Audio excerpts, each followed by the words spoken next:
setuju. Kalau anaknya tidak menerima, berarti tidak boleh dinikahkan dengan laki-laki tersebut. Kalau anak yang mengatakan sebagaimana sabda Rasul menyebutkan, as-sukutu alamatur ridha. Diamnya seorang wanita menunjukkan ridhonya dia, setujunya dia. Kalau seandainya dia katakan, saya setuju kali Pak, misalnya. Sejak kemarin-kemarin nih misalnya tunggu-tunggu. Ibnu Hazm rahimahullah menyatakan tidak boleh. Karena hadis mengatakan diamnya seorang anak gadis itu tandanya dia suka. Tapi kalau dia malah dia berbicara malah lebih semangat pula dibandingkan bapaknya, lebih agresif, lebih aktif dia, lebih proaktif terhadap laki-laki tersebut, maka Ibnu Hazm mengatakan tidak boleh dia dinikahkan. Namun pendapat Ibnu Hazm ini pendapat yang syadz, artinya yang agak ganjil. Jumhur ulama mengatakan kalau diam saja berarti harus sudah boleh dinikahkan, apalagi bersuara. Begitu. Apalagi bersuara berarti dia memang sangat setuju. Apalagi anak sekarang kan, kalau nggak bersuara nggak senang dia.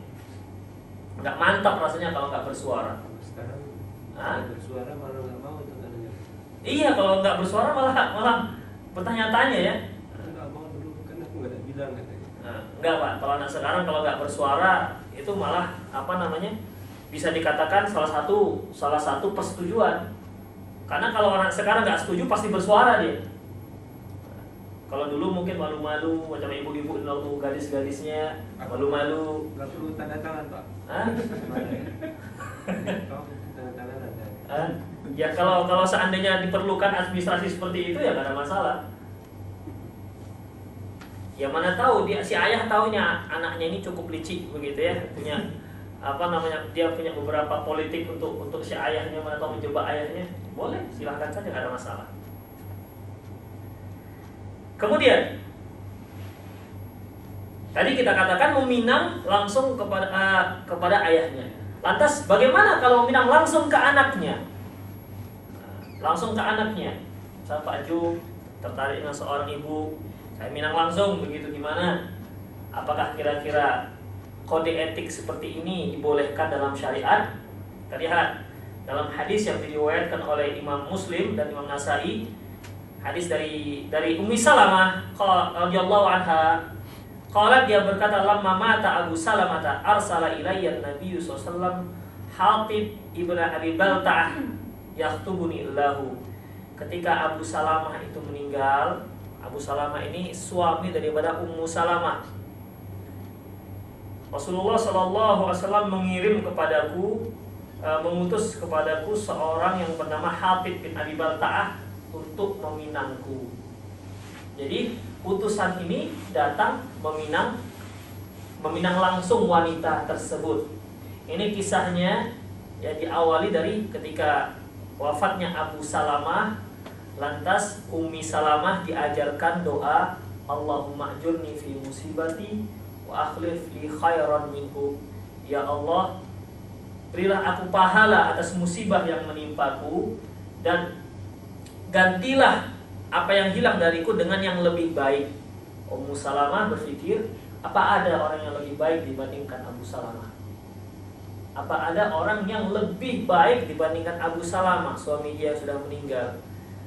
Lantas Ummu Salamah membaca ayat doa ini, dan ternyata Allah gantikan dengan yang lebih baik, yaitu Rasulullah Shallallahu Alaihi Wasallam datang meminang Ummu Salamah. Demikian. Itu doa ketika tertimpa musibah. Apa? Karena kita sering tertimpa musibah. Musibah kita ini apakah kehilangan apa saja, kehilangan uang, kehilangan apa saja, maka baca doa ini, insya Allah akan digantikan yang lebih baik. Demikian.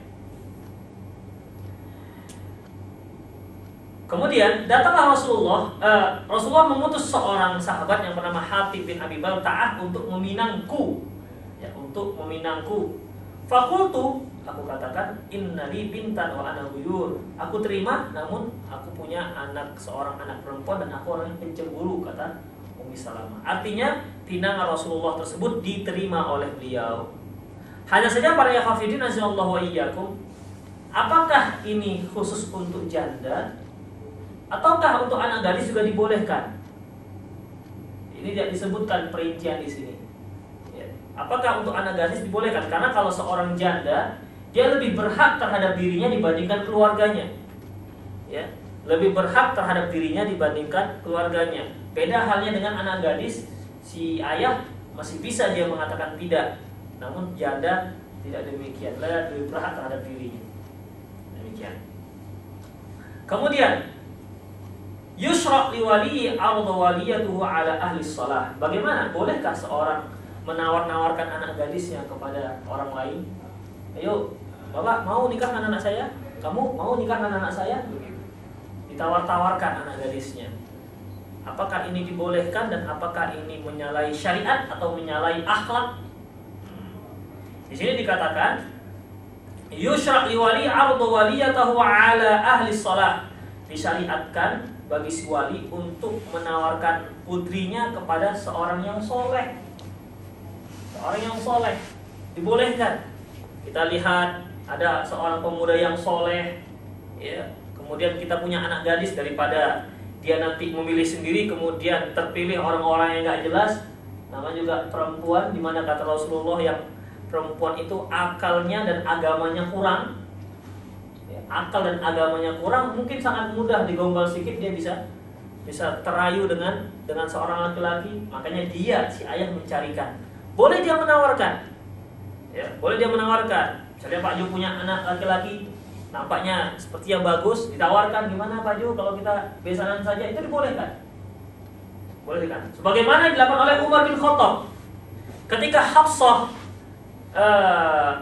Hafsah anaknya, putri beliau, menjanda, artinya suaminya meninggal. Umar bin Khattab mendatangi beberapa sahabat. Pertama dia datangi Utsman, kemudian Abu Bakar. Ya, datangi kepada Utsman, gimana Anda berminat dengan anak saya Hafsah? Ternyata Utsman tidak berminat. Kemudian didatangi Abu Bakar, gimana ya Abu Bakar, berminat dengan anak saya? Ternyata Abu Bakar juga tidak berminat. Akhirnya ditawarkan kepada Rasulullah Shallallahu Alaihi Wasallam dan Rasulullah berminat. Ya, Rasulullah berminat.